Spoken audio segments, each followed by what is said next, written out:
നമസ്കാരം, എല്ലാവർക്കും ഹൃദയഭാഷണത്തിലേക്ക് സ്വാഗതം. ഇന്ന് നമ്മോടൊപ്പമുള്ളത് വടംവലി മത്സരത്തിൽ ദേശീയ അന്താരാഷ്ട്ര തലത്തിൽ നിരവധി തവണ പുരസ്കാരങ്ങൾ കൈവരിച്ച വനിതാ ടീമിൻ്റെ ക്യാപ്റ്റനായ ഭദ്രയുമായി നമുക്ക് അല്പനേരം വിശേഷങ്ങൾ പങ്കിടാം. നമസ്കാരം ഭദ്ര, ഹൃദയഭാഷണത്തിലേക്ക് സ്വാഗതം. ആദ്യമായി ഭദ്രയുടെ പേഴ്സണൽ ജേർണിയെക്കുറിച്ച് അറിയാൻ താല്പര്യമുണ്ട്. എങ്ങനെയായിരുന്നു വടംവലിയിലോട്ടുള്ള രംഗപ്രവേശനം? ഞാൻ 2017 ആദ്യമായിട്ട് സ്പോർട്സ് മേഖലയിലേക്ക് കടക്കുന്നത്.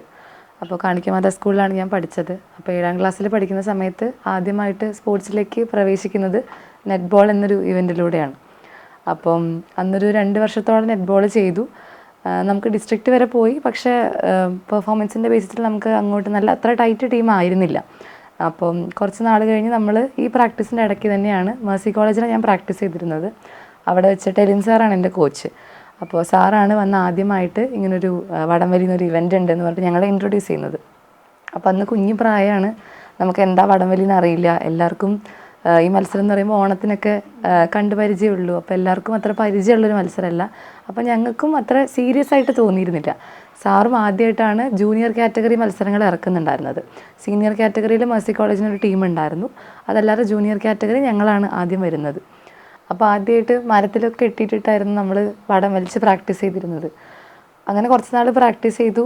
ആദ്യമായിട്ട് ഡിസ്ട്രിക്ട് മീറ്റ് കളിച്ച സമയത്ത് നമ്മൾ ഫസ്റ്റ് പൊസിഷൻ വന്നു. അപ്പോൾ എല്ലാവർക്കും ഭയങ്കര ആവേശമായി. കാരണം പുതിയതായിട്ടൊരു ഇവൻറ്റ്, അത് ഫസ്റ്റ് വരുന്നു. അപ്പോൾ കാണിക്കമാതയിലും സ്പോർട്സ് അത്ര ഒരു പ്രാധാന്യം ഉണ്ടായിരുന്നില്ല. അങ്ങനെയാണ് പിന്നീട് തുടങ്ങുന്നത്. പിന്നീട് നമ്മൾ സ്റ്റേറ്റ് ലെവലിൽ പോയി. ആദ്യത്തെ തവണ നമ്മൾ 5ാം സ്ഥാനമായിരുന്നു. വലിയ പൊസിഷൻ കിട്ടിയിട്ടില്ല.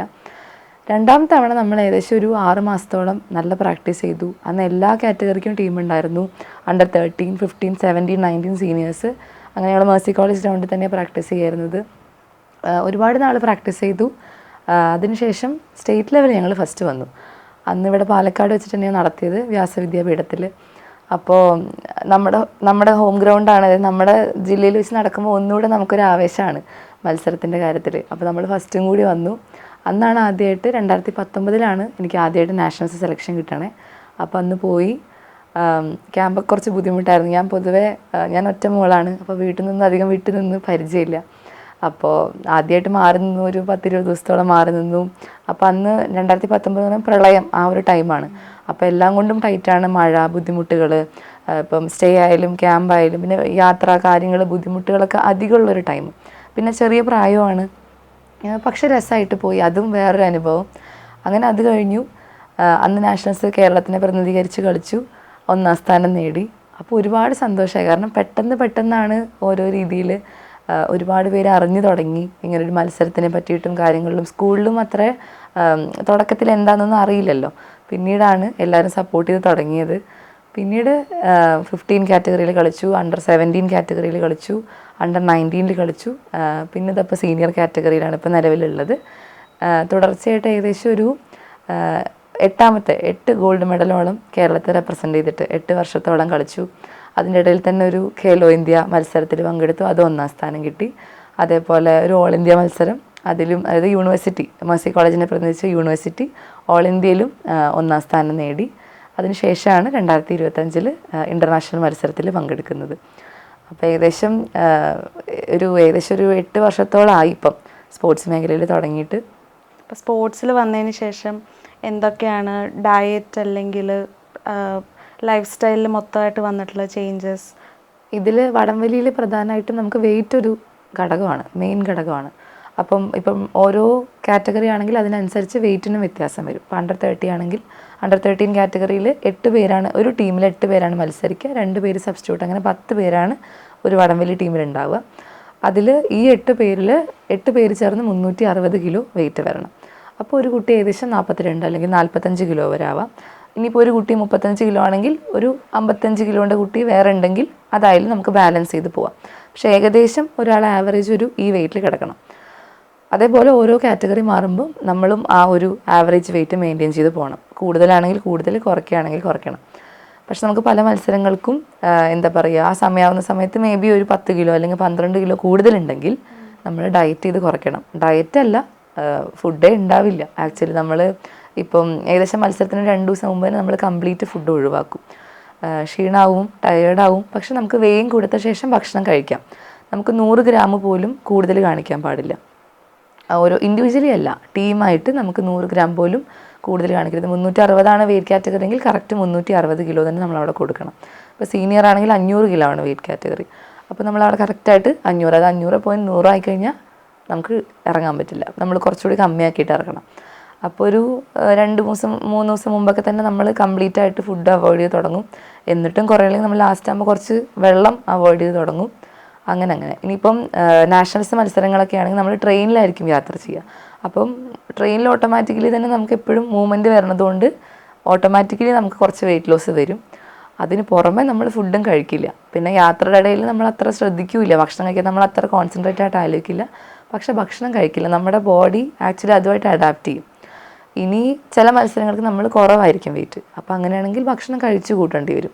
അപ്പം നമ്മൾ ഓരോ ദിവസം മീൽ പ്ലാൻ കൂട്ടും. ഇപ്പം 3 നേരം കഴിക്കുന്നതിന് പകരം നമ്മൾ 6-7 നേരം ഭക്ഷണം കഴിക്കും. മണിക്കൂറുകൾ ഇടവിട്ടിട്ട് അങ്ങനെ ഭക്ഷണം കഴിക്കും. അപ്പം ബോഡി വെയിറ്റ് നമ്മൾ കുറയ്ക്കണം, കൂട്ടണം. അതിനനുസരിച്ച് പിന്നെ മത്സരം ഒരു 8 കിലോ കൂടുതലാണെന്ന് പറഞ്ഞാൽ എല്ലാവർക്കും ഡിവൈഡ് ചെയ്ത് കൊടുക്കും. ഓരോരോ കിലോ വെച്ച് കുറയ്ക്കണം. അല്ലെങ്കിൽ ഒരു 17 കിലോ കൂടുതലാണെങ്കിൽ ഒരു 3 കിലോ വെച്ച് എല്ലാവരും കുറയ്ക്കണം. അപ്പോൾ അതിനനുസരിച്ച് നമ്മളത് ആദ്യമൊക്കെ കുറച്ച് ബുദ്ധിമുട്ടാണ്. ചെറിയ പ്രായത്തിലൊക്കെ നമുക്ക് എല്ലാവർക്കും, ഇപ്പോഴും കുഞ്ഞു കുട്ടികളൊക്കെ കാറ്റഗറി ഉണ്ടെങ്കിൽ അവർക്കും ബുദ്ധിമുട്ടാണ്. പക്ഷെ പിന്നെ നമ്മൾ അതുമായിട്ട് അഡാപ്റ്റായി. പിന്നെ നമുക്ക് മത്സരത്തിനോടൊരു വാശിയുള്ളപ്പോൾ ഓട്ടോമാറ്റിക്കലി നമ്മളത് കുറയ്ക്കും. പിന്നെ അല്ലെങ്കിൽ ചപ്പാത്തി കഴിക്കും. ഒരു ഡേയിൽ ഒരു ചപ്പാത്തി, ഇപ്പോൾ ഒരു നേരം ഒരു ചപ്പാത്തി കഴിക്കും. അങ്ങനെ എന്തെങ്കിലും. പിന്നെ ഫുഡ് വെയിൻ കൊടുത്തു കഴിഞ്ഞാൽ നമുക്ക് ഹെവി ആയിട്ട് ഫുഡ് കഴിക്കാം. അപ്പോൾ നമ്മൾ എങ്ങനെയാ വെച്ചാൽ ചോറോ അല്ലെങ്കിൽ നേന്ത്രപ്പഴം അല്ലെങ്കിൽ അങ്ങനെ കുറച്ച് പ്രോട്ടീൻ റിച്ച് ആയിട്ട് എഗ് വൈറ്റ് അങ്ങനത്തെ കാര്യങ്ങൾ കഴിക്കാം. വെയിറ്റ് കൊടുത്തു കഴിഞ്ഞാൽ നമുക്ക് എന്ത് വേണമെങ്കിൽ ഭക്ഷണം കഴിക്കാം. പക്ഷെ അതുവരെ നമ്മൾ ലെവലായിട്ടാണ് മെയിൻറ്റെയിൻ ചെയ്ത് കൊണ്ടുപോകുന്നത്. അപ്പോൾ ഒരു മത്സരം നടക്കുന്നതിന് എത്ര നാൾ മുന്നേ ആണ് നിങ്ങൾ പ്രിപ്പറേഷൻ സ്റ്റാർട്ട് ചെയ്യുക? പ്രാക്ടീസ് ആണെങ്കിലും ഇതുപോലെ ഡയറ്ററി ചേഞ്ചസ്? പ്രാക്ടീസ് എന്ന് പറയുമ്പോൾ നമ്മളിപ്പം അസോസിയേഷൻ്റെ മത്സരങ്ങൾ വരും. സ്റ്റേറ്റ് മത്സരങ്ങൾക്കാണ് നമുക്ക് ടൈറ്റായിട്ട് പ്രാക്ടീസ് തുടങ്ങുക. അപ്പോൾ ജില്ലാ മത്സരം കഴിഞ്ഞ് ഒരു 1-1.5 മാസം കഴിയുമ്പോൾ തന്നെ നമുക്ക് സ്റ്റേറ്റ് മത്സരത്തിൻ്റെ ഡേറ്റ് വരും. അപ്പം ഒരു 2 മാസം 3 മാസം കാലയളവിൽ നമ്മൾ കംപ്ലീറ്റ് ആയിട്ട് വൈകുന്നേരം പ്രാക്ടീസ് ചെയ്യും. അപ്പം സ്കൂളിലുള്ള ടൈമിലാണെന്നുണ്ടെങ്കിൽ നമുക്ക് വൈകുന്നേരം ആയിരിക്കും കുറച്ചുകൂടി സമയം കിട്ടുക. അപ്പോൾ നമ്മൾ വൈകുന്നേരം ഒരു സെഷൻ ചെയ്യും പ്രാക്ടീസ്. ഒരു 4 മണി ടു ഒരു 6-7 മണി വരെ പ്രാക്ടീസ് ചെയ്യും. കുറച്ചുകൂടി മത്സരം അടുത്ത് വരുന്ന ഒരു മാസം നമ്മൾ രാവിലെയും വൈകുന്നേരവും ചെയ്യും. ലാസ്റ്റത്തെ ഒരു ടേമിൽ ഒരു 20 ദിവസം അല്ലെങ്കിൽ 10 ദിവസം നമ്മൾ ഫുൾ ഡേ ക്യാമ്പ് ചെയ്യും. ഇപ്പോൾ രാവിലെ ഒരു നേരം സെഷൻ ചെയ്യണു, അത് കഴിഞ്ഞ് ഉച്ചയ്ക്ക് ഒരു ബ്രേക്ക് എടുത്തിട്ട് പിന്നെ ഒരു 11 to 1 ചെയ്യണു, പിന്നെ ഒരു 3 to 6 അങ്ങനെ നമ്മൾ പ്ലാൻ ചെയ്തിട്ട് ചെയ്യും. ഡയറ്റ് കാര്യങ്ങൾ സ്റ്റാർട്ട് ചെയ്യുകയാണെങ്കിൽ അതൊരു മത്സരത്തിൻ്റെ കുറച്ച് നാൾ മുമ്പ്, അല്ലാതെ മുൻകൂട്ടി ചെയ്യില്ല. ചെറിയ വേരിയേഷൻസ് കൊണ്ടുവരും. ഇപ്പം പ്രാക്ടീസിൽ കുറച്ചുകൂടി ചെയ്യും. അതായത് നമ്മൾ കാർഡിയാക് വർക്കൗട്ട് ഒരുപാട് എക്സ്ട്രാ ചെയ്യും, സ്വെറ്റ് ചെയ്ത് പോകുന്ന പോലെ. ഒരു പോയിന്റ് എത്തുമ്പം അതിൻ്റെ ലിമിറ്റും കഴിയുമല്ലോ. അപ്പോഴാണ് നമ്മൾ ഫുഡ് കട്ട് ചെയ്ത് തുടങ്ങുക, വാട്ടർ കട്ട് ചെയ്ത് തുടങ്ങുക, അങ്ങനത്തെ കാര്യങ്ങൾ ചെയ്യുക. ഒരു 1 വീക്ക് ബിഫോർ തന്നെ നമ്മളിപ്പോൾ വെയിറ്റ് കുറയ്ക്കാനുണ്ടെങ്കിൽ അതിനനുസരിച്ച് ചാർട്ട് ചെയ്ത് പോകും. അപ്പോൾ നിങ്ങളിങ്ങനെ മത്സരം അടുക്കും തോറും ഡെയിലി ഇങ്ങനെ വെയിറ്റ് ഒക്കെ നോക്കുക? അങ്ങനെ ഡെയിലി വെയിറ്റ് ചെക്ക് ചെയ്യും നമ്മൾ ഓരോ ദിവസവും. ഡെയിലി എന്നില്ല, മത്സരം അടുക്കും തോറും ആ ലാസ്റ്റത്തെ ഒരു ടൈമിലെങ്കിലും നമ്മൾ ഡെയിലി വെയിറ്റ് എന്താണ് വേരിയേഷൻ വരുന്നത് നോക്കും. ഇപ്പോൾ ഫുഡ് കഴിക്കുമ്പോൾ നമുക്കൊരു വെയിറ്റ് ചേഞ്ച് ഉണ്ടാവും. ഇപ്പം പ്രത്യേകിച്ച് വുമൻസിനാണെങ്കിൽ പീരീഡ്സ് ടൈമിൽ വെയിറ്റ് വേരിയേഷൻസ് വരാം, മെറ്റബോളിക്കൽ ചേഞ്ചസ് വരുമ്പോൾ വേരിയേഷൻസ് വരാം. അപ്പം ഓരോരുത്തർക്കും ഓരോ പോലെയാണ്. അപ്പോൾ അങ്ങനത്തെ സിറ്റുവേഷനിൽ നമ്മൾ ഓരോ ചെറിയ വെയിറ്റ് പോലും, ഇപ്പം ഡ്രസ്സിൻ്റെ വെയിറ്റ്, നമ്മൾ ഓരോ ദിവസം യൂസ് ചെയ്യുന്ന ജേഴ്സിയുടെ വെയിറ്റ്, അപ്പോൾ അതിന് വ്യത്യാസം വരാം. മത്സരത്തിനാണെങ്കിൽ പോലും നമ്മൾ വളരെ നൈസായിട്ടുള്ള ജേഴ്സി ആയിരിക്കും യൂസ് ചെയ്യുക. ടൈറ്ററിട്ട് വെയിൻ കൊടുക്കും. അപ്പം ഷിമ്മി കാര്യങ്ങൾ ഇന്നേഴ്സിനൊക്കെ നമുക്ക് വെയിറ്റ് വരാം. സ്വെറ്റ് ചെയ്യുമ്പം 100 ഗ്രാം വ്യത്യാസം കൂടാം. വെയിൻ മെഷീനിൽ നമ്മൾ കയറുന്നതിന് മുമ്പ് ഇപ്പോൾ വെള്ളം കുടിച്ചിട്ടാണെന്നുണ്ടെങ്കിൽ അത് ഒരു 100 ഗ്രാം 200 ഗ്രാം വ്യത്യാസം വരും. അപ്പം അതൊക്കെ വേരിയേഷനാണ്. അപ്പം നമ്മുടെ ലൈഫ് സ്റ്റൈലിൽ തന്നെ മാറ്റങ്ങൾ കൊണ്ടുവരും. അങ്ങനെ നോക്കും. അപ്പോൾ ഡെയിലി വെയിറ്റ് ചെക്ക് ചെയ്യും. എപ്പോഴും വെയിറ്റ് ചെക്ക് ചെയ്തിട്ടായിരിക്കും പോകുന്നുണ്ടാവുക. പലരും ഒരു സ്റ്റേബിൾ വെയിറ്റ് ആയിട്ടുണ്ടാവും, ഗ്രാമുകളിലായിരിക്കും വ്യത്യാസം വരുന്നുണ്ടാവുക. പിന്നെ ഈ ക്യാമ്പുകളുടെ കാര്യം പറഞ്ഞല്ലോ, അപ്പോൾ അവിടെ എന്തെങ്കിലും തരത്തിലുള്ള ജെൻഡർ ഡിസ്ക്രിമിനേഷൻ അങ്ങനെ അനുഭവപ്പെട്ടിട്ടുണ്ടോ? ക്യാമ്പുകളെന്ന് പറയുമ്പം നാഷണൽ ക്യാമ്പുകളിലൊക്കെ ആണെങ്കിൽ തന്നെ നമുക്കിപ്പം ജെൻഡർ ഡിസ്ക്രിമിനേഷൻ ഒന്നും ഇല്ല. കാരണം പണ്ടത്തെ ഒരു കാലഘട്ടത്തിലായിരുന്നു അങ്ങനെയൊക്കെ ഒരു ഇത്. ഇപ്പോൾ എല്ലാവരും വളരെ ഈക്വലാണ്, എല്ലാവർക്കും പ്രിവിലേജ്ഡ് ആയിട്ട് തന്നെയാണ് പോകുന്നത്. പിന്നെ ഇപ്പോൾ ഞങ്ങൾക്ക് വടംവലിക്ക് തന്നെയാണെങ്കിൽ പല കാറ്റഗറി, ഗേൾസ് ടീമുണ്ട്, ബോയ്സ് ടീമുണ്ട്, പ്ലസ് മിക്സഡ് ടീമുണ്ട്. അപ്പോൾ നമുക്ക് മൂന്നിലും എല്ലാത്തിലും നമ്മൾ അങ്ങോട്ടും ഇങ്ങോട്ടും പ്രാക്ടീസ് ചെയ്യും. കമ്പാരിറ്റീവ്ലി ബോയ്സിന് കുറച്ചുകൂടി പവർ കൂടുതലാണ്. അപ്പം ആ സാഹചര്യത്തിൽ ഞങ്ങൾക്ക് വുമൻസിനാണ് കുറച്ചുകൂടി ഗുണം. കാരണം അവരുടെ കൂടെ ഞങ്ങൾ പ്രാക്ടീസ് ചെയ്യുമ്പോൾ ഞങ്ങൾക്ക് അത് കുറച്ചുകൂടി എന്താ പറയുക ഇമ്പ്രൂവ്മെൻ്റ് ഉണ്ടാവും. ഇപ്പോൾ അവർക്കാണെങ്കിൽ നമ്മൾ കൗണ്ട് കൂട്ടിയിട്ട് പ്രാക്ടീസ് ചെയ്യും. ഇപ്പോൾ ഒരു 8 ബോയ്സ് ആണെങ്കിൽ ഇവിടെ ഒരു 10-12 ഗേൾസ് ഓപ്പോസിറ്റ് നിന്നിട്ടായിരിക്കും പ്രാക്ടീസ് ചെയ്യുക. നമുക്കൊരു 8 പേർക്ക് അവരൊരു 6 ബോയ്സ് മതി. അപ്പോൾ അവരുടെ വേരിയേഷൻസ് എന്തായാലും വരും. അപ്പോൾ അവരുടെ കൂടെ പ്രാക്ടീസ് ചെയ്യുമ്പോൾ നമുക്ക് കുറച്ചുകൂടി ടൈം ലിമിറ്റ് കൂടുതൽ പോവും. നമുക്ക് കുറേ നേരത്തെ എന്താ പറയുക വ്യത്യാസങ്ങൾ അറിയാൻ പറ്റും. സ്ട്രെങ്ത്തിൻ്റെ വേരിയേഷൻ, അതേപോലെ അങ്ങനെ കുറേ കാര്യങ്ങൾ, സ്റ്റാമിനയുടെ ഡിഫറൻസ് വരും. അപ്പോൾ ബോയ്സിൻ്റെ കൂടെ പ്രാക്ടീസ് ചെയ്ത് വരുന്നത് നല്ലൊരു എന്താ പറയുക ഞങ്ങളെ സംബന്ധിച്ച് ഭയങ്കര ഇമ്പോർട്ടൻ്റ് ആയിട്ടുള്ളൊരു ഫാക്ടറാണിത്. പിന്നെ അങ്ങനെ ജെൻഡർ പ്രശ്നങ്ങളൊന്നും ഇന്നേ വരെ വന്നിട്ടില്ല. എല്ലാവരും വളരെ ഫ്രണ്ട്ലി ആയിട്ട് തന്നെയാണ് പോകുന്നത്. ഈവൻ സീനിയർ ജൂനിയേഴ്സ് ആയാൽ പോലും വളരെ നല്ലൊരു ഫ്രണ്ട്ലി ആയിട്ട് തന്നെയാണ് എല്ലാ ക്യാമ്പുകളിലും പോവാറ്. ഈ മത്സരത്തിൻ്റെ രീതികളെയും നിയമങ്ങളെയും കുറിച്ചൊന്ന് പറയാമോ? വടംവലി എന്ന് പറയുമ്പോൾ പൊതുവെ ഓണത്തിനൊക്കെ ആയിരിക്കും എല്ലാവരും കണ്ട് പരിചയം ഉണ്ടാവുക. പക്ഷേ ഇതൊരു ഗെയിമിൻ്റെ ഫോർമാറ്റിലേക്ക് വരുമ്പോൾ റൂൾസ് ആൻഡ് റെഗുലേഷൻസ്, ഫൗള് കാര്യങ്ങൾ കൂടുതലായിട്ട് വരുന്നുണ്ട്. ഇപ്പം മത്സരത്തിന് ഇതാണെങ്കിൽ നമുക്ക് 3 ലൈനായിരിക്കും ഉണ്ടാവുക. അതേപോലെ 4 മീറ്ററാണ് നമ്മൾ വലിച്ചെടുക്കേണ്ടത്. 4 മീറ്റർ വലിച്ചെടുത്ത് കഴിഞ്ഞാൽ നമ്മൾ ജയിക്കും. പിന്നെ വളരെ കോമൺ ആയിട്ട് പറയുകയാണെങ്കിൽ പിന്നോട്ട് പോകുമ്പം ജയിക്കുന്നൊരു മത്സരമാണ് വടംവലി എന്ന് പറയുന്നത്. സാധാരണ എല്ലാം മുന്നോട്ടാണ് മത്സരം വരുന്നത്, ക്രിക്കറ്റ്, ഫുട്ബോൾ എല്ലാം എന്ത് മത്സരമായാലും. പക്ഷേ ഇത് പുറകിലോട്ടാണ്, സാധാരണ പുറകിലോട്ട് പോകരുതെന്ന് പറയുമ്പോൾ ഇവിടെ പുറകിലോട്ട് പോകുമ്പം ജയിക്കുന്നൊരു മത്സരമാണ്. റൂൾസ് അതേപോലെ ഫൗളിൻ്റെ കാര്യങ്ങൾ പറയുകയാണെന്നുണ്ടെങ്കിൽ നമ്മൾ സാധാരണ നമ്മുടെ കോസ്റ്റ്യൂമിൽ വരുന്നത് ബൂട്ടാണ്. നമുക്ക് ഇപ്പോൾ ഷൂ അതേപോലെ സ്പൈക്ക് കാര്യങ്ങളൊക്കെ അത്ലറ്റിക്സിന് വരുന്ന പോലെ നമുക്ക് ബൂട്ടാണ് വരുന്നത്. നമ്മൾ പല കാറ്റഗറി ഉണ്ട്. ഔട്ട്ഡോർ ഉണ്ട്, ബീച്ച് ഉണ്ട്, ഇൻഡോർ കാറ്റഗറികളുണ്ട്. ഓരോന്നിന് വേരിയേഷൻ വരും. ഇൻഡോർ ആണെന്നുണ്ടെങ്കിൽ നമ്മൾ നോർമൽ ബെയർ ഫൂട്ട് തന്നെ ചെയ്യാറുണ്ട്. ഇനി ഔട്ട്ഡോർ ആണെന്നുണ്ടെങ്കിൽ നമ്മൾ സാധാ മണലിൽ ഗ്രൗണ്ടിൽ നമ്മൾ ബൂട്ട് ഇട്ടിട്ടാണ് ചെയ്യുക. ഇനി ബീച്ച് ആണെന്നുണ്ടെങ്കിലും ഇതേപോലെ ബെയർ ഫൂട്ടാണ് വരാറ്. അപ്പം ഇതിനകത്ത് നമുക്ക് കൂടുതലായിട്ടും ബൂട്ടാണെങ്കിൽ നമ്മൾ കാലൊക്കെ ചെരിച്ച് വെച്ചിട്ടാണ് ലോക്ക് ചെയ്ത് നിർത്തുക. നമ്മൾ പ്ലെയിനായിട്ട് വെക്കാറില്ല. കുറച്ചുകൂടി ഗ്രിപ്പിൻ്റെ ഫോർമാറ്റ് നമ്മൾ ചെരിച്ച് നിർത്തിയിട്ടാണ് ലോക്ക് ചെയ്ത് വെക്കുക. പിന്നെ അതേപോലെ ഫൗളിൻ്റെ കാര്യങ്ങളാണെങ്കിൽ നമ്മൾ കൈ വടത്തിൽ ഇങ്ങനെ ലോക്ക് ചെയ്ത് വെക്കരുത്. നമ്മൾ 2 കൈ ഇങ്ങനെ പിടിക്കുന്ന സമയത്ത് വടത്തിൽ ലോക്ക് ചെയ്യരുത്, ഇരുന്ന് പോകരുത്. അതേപോലെ നമ്മുടെ കൈയിൻ്റെ മുട്ട് കാലിൻ്റെ നമ്മൾ ക്ഷീണിക്കുന്ന സമയത്ത് കുറച്ച് ഇരുന്ന് പോകും. അപ്പോൾ കൈയിൻ്റെ മുട്ടും കാലിൻ്റെ തൈസുമായിട്ട് ടച്ച് ചെയ്യരുത്. അങ്ങനത്തെ കുറച്ച് കാര്യങ്ങളുണ്ട്. പിന്നെ അതേപോലെ നമ്മൾ ഓട്ടോമാറ്റിക്കലി ടയേർഡ് ആകുമ്പോൾ നമുക്ക് കുറേ കാര്യങ്ങളിൽ വ്യത്യാസം വരും. നമ്മൾ ഒരുപാട് തവണ വിട്ട് പിടിക്കരുത്. കൈ കുറേ നേരം പിടിക്കുമ്പോൾ നമുക്ക് പെയിൻ വരും. അങ്ങനെ വിട്ട് പിടിച്ചാൽ അത് ഫൗളാണ്. അങ്ങനത്തെ കുറേ കാര്യങ്ങളിൽ വ്യത്യാസം വരുന്നുണ്ട്. പിന്നെ 8 പേരാണ് വലിക്കുക. ഏകദേശം ഒരു ഹൈറ്റ് ഓർഡർ വൈസാണ് ഇതിനകത്ത് പോകുന്നത്. അപ്പോൾ ഫസ്റ്റ് ഹൈറ്റ് കൂടിയ ആൾ, പിന്നെ മെല്ലെ മെല്ലെ ലെവൽ അനുസരിച്ച് കുറഞ്ഞ ആൾ, അങ്ങനെ 8 പേര്. പുറത്ത് 2 സബ്സ്റ്റിറ്റ്യൂട്ട്സ് ഉണ്ടാവും. ടീമിലുള്ള പ്ലെയേഴ്സിനേക്കാളും കുറച്ചുകൂടി വെയിറ്റ് കമ്മിയായ ആൾക്കാരായിരിക്കും സബ്സ്റ്റിറ്റ്യൂട്ടിൽ വരിക. കാരണം നമ്മൾ ചേഞ്ച് ചെയ്യുന്ന സമയത്ത് ടീം വെയിറ്റിനേക്കാളും, അതായത് ചേഞ്ച് ചെയ്യുന്ന പ്ലെയറിനേക്കാളും ഒരു പൊടി കുറഞ്ഞ പ്ലെയർ ആയിരിക്കണം കയറേണ്ടത്. കാരണം മേ ബി വെയിറ്റ് കൊടുത്തു കഴിഞ്ഞ ശേഷം വേരിയേഷൻസ് വരാം വെയിറ്റിൽ. അങ്ങനത്തെ കാര്യങ്ങളാണ് കൂടുതലായിട്ടും ഇതിൽ റൂൾസായിട്ട് വരുന്നത്.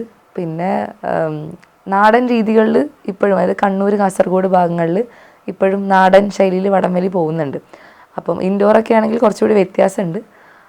അതേ പാറ്റേൺ തന്നെയാണ് ഇവിടെയും ഫോളോ ചെയ്യുന്നത്. പക്ഷേ റൂൾസിൽ കുറച്ചുകൂടി ഫൗളാണ് മെയിനായിട്ട് മാറ്റങ്ങൾ കൊണ്ടുവരുന്നത്. ഒരു മത്സരമാകുമ്പോൾ എപ്പോഴും ജയം മാത്രമല്ലല്ലോ, തോൽവിയും ഉണ്ടല്ലോ. അപ്പോൾ എങ്ങനെയാണ് നിങ്ങൾ തോൽവിയെ എങ്ങനെയാണ് നേരിടുന്നത്? വടംവലി സംബന്ധിച്ചിട്ട് കുറച്ച് റെയർ ഗെയിമാണല്ലോ. മത്സരിക്കുന്ന ടീമുകളുടെ എണ്ണം കുറച്ചുകൂടി കുറവായിരിക്കും. അപ്പോൾ നമ്മൾ പൊതുവേ പാലക്കാട് ജില്ലയെ പ്രതിനിധീകരിച്ച് ഇറങ്ങുന്ന സമയത്ത് സ്റ്റേറ്റാണ് നമുക്ക് കുറച്ചുകൂടി ടൈറ്റ് മത്സരങ്ങൾ വരാറ്. അപ്പോൾ നമുക്കൊരു വാശിയാണ് ജയിക്കണം എന്നുള്ളത്.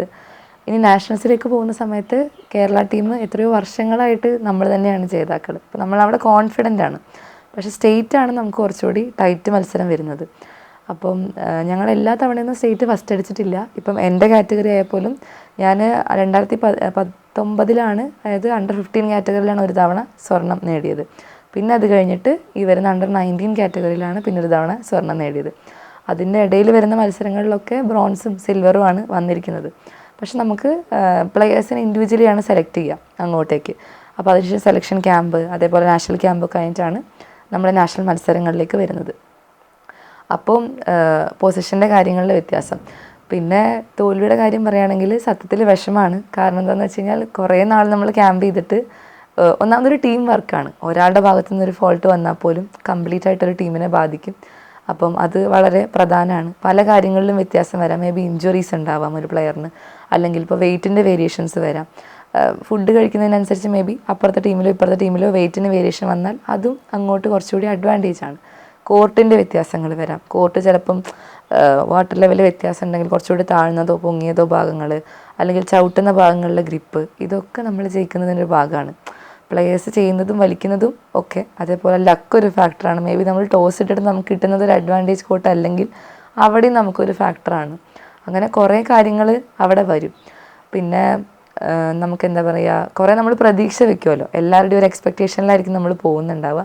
എല്ലാ മത്സരങ്ങളൊന്നും ജയിച്ചിട്ടില്ല, പക്ഷേ നമ്മൾ ക്യാമ്പ് ചെയ്യുമ്പോൾ തന്നെ ഫസ്റ്റ് അടിക്കണം എന്നുള്ളൊരു പ്ലാനിലാണ് നമ്മൾ പ്രാക്ടീസ് ചെയ്ത് പോകുന്നത്. അപ്പോൾ നല്ല കോൺഫിഡൻസിലായിരിക്കും ഇറങ്ങുക. പക്ഷേ 1-2 മത്സരങ്ങളൊക്കെ നമുക്ക് പോയിട്ടുണ്ട്, വിഷമമാണ്. പക്ഷേ എത്ര തവണ തോറ്റിട്ടുണ്ടോ പിന്നെയും നമുക്ക് ഫസ്റ്റ് അടിക്കാൻ ഒന്നുകൂടി നമ്മൾ പ്രാക്ടീസ് ചെയ്യും. അതുകൊണ്ട് തോൽക്കുന്നതിൽ തെറ്റില്ല. പിന്നെയും കുറച്ചുകൂടി നന്നായിട്ട് പ്രാക്ടീസ് പോവാറേ ഉള്ളൂ. അതുകൊണ്ട് നേരത്തെ ഇഞ്ചുറീനെ കുറിച്ച് പറഞ്ഞല്ലോ. അപ്പോൾ ഏതൊക്കെ തരത്തിലുള്ള ഇഞ്ചുറികളാണ് ഏറ്റവും കൂടുതലായിട്ട് സംഭവിക്കാറുള്ളത്? പിന്നെ എന്തൊക്കെ പ്രിക്കോഷൻസ് ആണ്? നമ്മൾ സാധാരണ വടംവലിയിലാണെങ്കിൽ നമുക്കിപ്പോൾ മുട്ടിനും അതേപോലെ ബാക്ക് പെയിനുമാണ് അധികം ഫേസ് ചെയ്ത് കണ്ടിട്ടുള്ളത്. പലർക്കും പല രീതിയിലാണ്.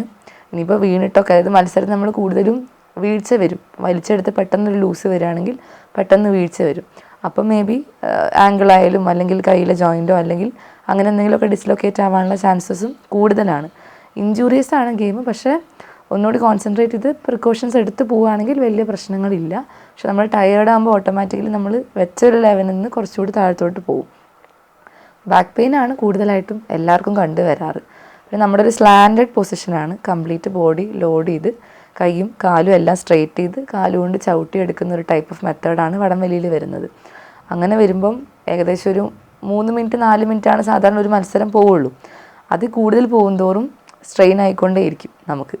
അപ്പം അതിൽ വൃത്തിയായിട്ട് നമ്മൾ ചെയ്തിട്ട് പോയില്ലെങ്കിൽ ഇഞ്ചുറീസ് ആയിട്ടുള്ളൊരു ഗെയിമാണ് വടംവലി. പിന്നെ ഒപ്പോണൻസിനെ കുറിച്ച് പറയുകയാണെങ്കിൽ എങ്ങനെയായിരിക്കും നമ്മളിപ്പോൾ അവരെ ഫേസ് ചെയ്യുമ്പോൾ നമ്മളെക്കാൾ സ്ട്രോങ് ആയിട്ടുള്ള ഒപ്പോണൻസ് ആണ് എന്ന് നമുക്കൊരു തോന്നൽ വരികയാണ് എങ്കിൽ? അത് ശരിക്കും പറഞ്ഞു കഴിഞ്ഞാൽ ഇപ്പം ഞാനിപ്പോൾ മേഴ്സി കോളേജിലെ പഠിക്കണം. അപ്പോൾ യൂണിവേഴ്സിറ്റി ടീമിന് വേണ്ടിയിട്ടാണ് കളിക്കുന്നത്. അപ്പോൾ നമുക്ക് പല ടീമുകളെ പറ്റിയിട്ടും പർട്ടിക്കുലർലി ഒരു ധാരണയുണ്ടാവും. ഇപ്പോൾ നമ്മൾ പ്ലെയേഴ്സ് ആവട്ടെ, ഇൻഡിവിജ്വലി നമുക്ക് എല്ലാവരും പല പല കോളേജസ് ആയിരിക്കാം അല്ലെങ്കിൽ അസോസിയേഷൻ ആയിരിക്കാം. പക്ഷെ എല്ലാവരും പരസ്പരം അറിയുന്നവരാണ്. അപ്പോൾ നമുക്കറിയാം ഓരോരുത്തരുടെ വീക്ക് പോയിൻ്റ് എന്താണ്, ഓരോരുത്തരുടെ പ്ലസ് പോയിൻ്റ് എന്താണ്, ഇത് പോയിൻ്റിൽ ആൾ വീക്കാവും, ഇതെല്ലാവരും പഠിച്ച് വെക്കും. അതേപോലെ ഒരു പ്ലെയർക്ക് ഇഞ്ചുറി ഉണ്ടെങ്കിൽ അങ്ങനത്തെ കാര്യങ്ങളൊക്കെ നമ്മൾ മുൻകൂട്ടി എല്ലാവരും അറിയും. ഇന്ന പ്ലെയറിന് ഇഞ്ചുറിയാണ്, ഇന്ന പോയിൻ്റ് കഴിഞ്ഞാൽ ആൾ വീക്കാവും എന്നൊക്കെ നമ്മൾ മുൻകൂട്ടി അറിയും. അതേപോലെ ടീം കോർഡിനേഷൻ, ഇൻഡിവിജ്വലി ഒരു ഗെയിം അല്ല ഇത്, ടീം ഇവൻ്റ് ആണ്. ടീം കോർഡിനേഷൻ ഒരു പ്രധാന ഘടകമാണ്. അതിൽ എത്രത്തോളം ഉണ്ട്, ഒരു ടീമിൻ്റെ ഒരു കപ്പാസിറ്റി എത്രത്തോളം ഉണ്ട്, അവരുടെ ഇടയിലുള്ളൊരു ഫ്രണ്ട്ലി ആ ഒരു ടൈപ്പ് എങ്ങനെയാണ് എന്നുള്ള കാര്യങ്ങളൊക്കെ നമുക്ക് ടീമിനെ ബാധിക്കും, മത്സരത്തിനെ ബാധിക്കുന്ന ഒരു കാര്യമാണ്. ഇപ്പോൾ നാഷണൽ ലെവൽ മത്സരമാകുമ്പോൾ എങ്ങനെയായിരിക്കും? ഒപ്പോണൻസ് ആരാണ് സ്ട്രോങ് ആയിട്ട് തോന്നിയിട്ടുള്ളത്? നാഷണൽ മത്സരത്തിൽ ഞാനീ പറഞ്ഞ പോലെ കുറേ വർഷങ്ങളായിട്ട് കേരളം തന്നെയാണ് ഓവറോൾ ചാമ്പ്യൻസ്. നമ്മുടെ കുഞ്ഞ് കാറ്റഗറി തൊട്ടിട്ട് സീനിയർ കാറ്റഗറീസ് വരെയും കേരളം തന്നെയാണ് എല്ലാ വർഷവും ചാമ്പ്യൻഷിപ്പ് എടുക്കാറ്. ഇന്ന് വരെ ആ കാര്യത്തിൽ ബുദ്ധിമുട്ടുകൾ വന്നിട്ടേ ഇല്ല. അപ്പോൾ ഞങ്ങൾക്കും ഭയങ്കര പ്രൗഡാണ്. ഈ പറഞ്ഞ പോലെ തന്നെ മറ്റ് ടീമുകൾക്കും കേരള ടീമിനെ ഒരു പേടിയാണ്, ഞങ്ങൾക്കതൊരു ഭയങ്കര കോൺഫിഡൻസുമാണ്. കാരണം എനിക്ക് തോന്നുന്നു കേരള സ്റ്റേറ്റ് മത്സരമാണ് കുറച്ചുകൂടി ടൈറ്റ് ഉള്ളത്. മറ്റ് സ്റ്റേറ്റുകളുടെ മത്സരങ്ങളെക്കാളും നമുക്ക് കുറച്ചുകൂടി പ്രാക്ടീസ് ഉണ്ട്. പിന്നെ നമ്മുടെ എൻവയോൺമെൻറ്റ്, അറ്റ്മോസ്ഫിയർ, അതൊക്കെ കുറച്ചുകൂടി എന്താ പറയുക, നമ്മുടെ ചൂടിലും മഴയത്തും ഒക്കെ നമ്മൾ പ്രാക്ടീസ് ചെയ്യും. മേ ബി അവിടെ അങ്ങനെ ആവണം എന്നില്ല. കുറച്ചുകൂടി ടൈറ്റുള്ളൊരു ടീം എന്ന് പറയുമ്പം പഞ്ചാബ് നല്ല ടൈറ്റുള്ളൊരു ടീമാണ്, ഡൽഹി അത്യാവശ്യം ടൈറ്റുണ്ട്, മഹാരാഷ്ട്ര, ഗുജറാത്ത്. പക്ഷേ നമുക്ക് കമ്പാരിറ്റീവ്ലി വലിയ ബുദ്ധിമുട്ടുകൾ വരാറില്ല. പക്ഷെ പഞ്ചാബ് കമ്പാരിറ്റീവ്ലി നല്ലൊരു ടൈറ്റുള്ള ടീമാണ്. പിന്നെ അതേപോലെ അവരുടെയിലൊക്കെ ആണെങ്കിലും അവർക്കൊരു ഗെയിമായിട്ട്, നമുക്കിപ്പോൾ ഒരു കേരളത്തിൻ്റെ ഒരു നാടൻ മത്സരമാണ് ശരിക്കും വടംവലി. അതുകൊണ്ട് നമ്മളൊരു പ്രാധാന്യം അതിന് കൊടുക്കണം. പക്ഷെ അവിടെ അങ്ങനെ ഇല്ല, വളരെ കോമൺ ആയിട്ടൊരു ഗെയിം എന്നുള്ള രീതിയിലാണ് പോകുന്നത്. പൊതുവെ അങ്ങനെ ടൈറ്റ് വരാറുമില്ല. എല്ലാവരും നല്ല രീതിയിൽ ചെയ്യുന്ന പ്ലെയേഴ്സ് ഉണ്ട്. പക്ഷേ ടൈറ്റ് കേരളത്തിനാണ് എപ്പോഴും, നമ്മുടെ ഭാഗത്തേക്കാണ് എപ്പോഴും ലീഡ് വരാറ്. ഇൻ്റർനാഷണൽ ലെവൽ മത്സരങ്ങൾ നടക്കുമ്പോൾ എങ്ങനെയാണ് പല സ്റ്റേറ്റിൽ നിന്നുള്ള പ്ലെയേഴ്സ് തമ്മിലുള്ള കോർഡിനേഷൻ, പിന്നെ അവിടെ ആ ക്യാമ്പിൻ്റെ അനുഭവങ്ങളൊക്കെ എങ്ങനെയാണ്? ഞാൻ ഈ വർഷം 2025 ഇൻ്റർനാഷണൽ മത്സരം, അതായത് ഇന്ത്യയെ പ്രതിനിധീകരിച്ച് ഇറങ്ങാൻ സാധിച്ചത്. അപ്പം ഈ വർഷം ക്യാപ്റ്റനായിട്ടായിരുന്നു ഇറങ്ങിയത്. അതിൽ ഒരുപാട് സന്തോഷമുണ്ട്. ഒരുപാട് നാൾ നമ്മളിതിന് മുമ്പും ഇൻ്റർനാഷണൽ മത്സരങ്ങളിൽ നമ്മുടെ കേരളത്തിൽ നിന്നും കുട്ടികൾ പങ്കെടുത്തിട്ടുണ്ട്. അപ്പോൾ നമ്മൾ ഈ വർഷം സെലക്ഷൻ ട്രയൽസ് ആയിരുന്നു നടത്തിയിട്ടുണ്ടായിരുന്നത്. അപ്പോൾ അതിൽ പെർഫോമൻസ് ബേസ്ഡ് ആയിട്ട് ഓരോ കുട്ടികളെ സെലക്ട് ചെയ്യുകയാണ് ചെയ്യുന്നത്. ഇപ്പം റണ്ണിങ് കാര്യങ്ങൾ, അങ്ങനത്തെ കാര്യങ്ങൾ നോക്കും, പവർ ലിഫ്റ്റിങ്, അതേപോലെ വലിക്കുന്നതിൻ്റെ കപ്പാസിറ്റി, ഹോൾഡിങ് കപ്പാസിറ്റി, ടൈം എത്രത്തോളം പോകുന്നു, അങ്ങനത്തെ കാര്യങ്ങൾ. അപ്പം ഏകദേശം ഹരിയാന, ഡൽഹി, അരുണാചൽ പ്രദേശ്, അതേപോലെ ഗുജറാത്ത്, പോണ്ടിച്ചേരി, തമിഴ്നാടു, അങ്ങനെ പല പല സ്റ്റേറ്റിൽ നിന്നും കുട്ടികൾ വന്നിട്ടുണ്ടായിരുന്നു. അപ്പോൾ സാധാരണ നമുക്ക് ലാംഗ്വേജ് ഒരു ബേസിക് പ്രോബ്ലം ആണ്. കാരണം അങ്ങോട്ടും ഇങ്ങോട്ടും കമ്മ്യൂണിക്കേറ്റ് ചെയ്യാം. മെയിൻലി നമ്മളൊരു ടീമാകുമ്പം, ഇപ്പോൾ നാഷണൽ മത്സരത്തിനാണെങ്കിൽ എല്ലാവരും അങ്ങോട്ടും ഇങ്ങോട്ടും ഓപ്പോണൻസ് ആയിട്ട് നിന്നൊരു സ്ഥാനത്ത് എല്ലാവരും ഒരു ടീമായിട്ട് വരുമ്പം നമുക്ക് ടീം കോർഡിനേഷൻ. എന്നാൽ നമുക്ക് നമ്മുടെ പല ടെക്നിക്സും പുറത്തേക്ക് പോവാതെയും ബേസിക്കലി നമുക്ക് അതിൻ്റെ ഒരു സീക്രസി കീപ്പ് ചെയ്തിട്ട് വേണം മത്സരം മുന്നോട്ട് കൊണ്ടുപോകാൻ. കാരണം പിന്നീട് ഈ മത്സരം കഴിഞ്ഞാൽ അടുത്ത കൊല്ലം വീണ്ടും നമുക്കൊരു നാഷണൽ ചാമ്പ്യൻഷിപ്പ് വരും. അന്ന് നമ്മുടെ ടെക്നിക്കുകൾ യൂസ് ചെയ്യുമ്പോൾ നമ്മുടെ ഭാഗം പിന്നെയും ബുദ്ധിമുട്ടുകൾ വരികയാണ്. അപ്പോൾ അതുകൊണ്ട് ടെക്നിക്കും കാര്യങ്ങളും നമ്മുടെ കുറേ കാര്യങ്ങൾ നമ്മൾ സേവ് ചെയ്തിട്ട് ആവശ്യമുള്ളത് മാത്രം ഉപയോഗപ്പെടുത്തിയിട്ടാണ് ക്യാമ്പ് കൊണ്ടുവരുന്നത്.